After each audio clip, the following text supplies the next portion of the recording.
दुर्गा सप्तशती म्हणजे भक्तीचा संदेश। दुर्गा सप्तशती हा भक्तीचा आधार आहे। यात देवीचे महत्त्व सुंदर रीतीने सांगितलेले आहे, वर्णिलेले आहे।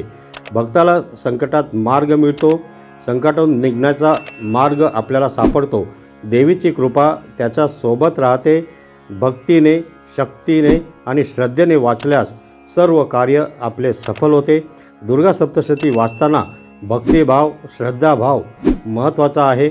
श्रद्धा आणि समर्पण यातून देवी प्रसन्न होते। घरात आनंद आणि शांती वाढते। नकारात्मकता जाऊन सकारात्मकता वाढते। भक्ताला धैर्य, साहस मिळते।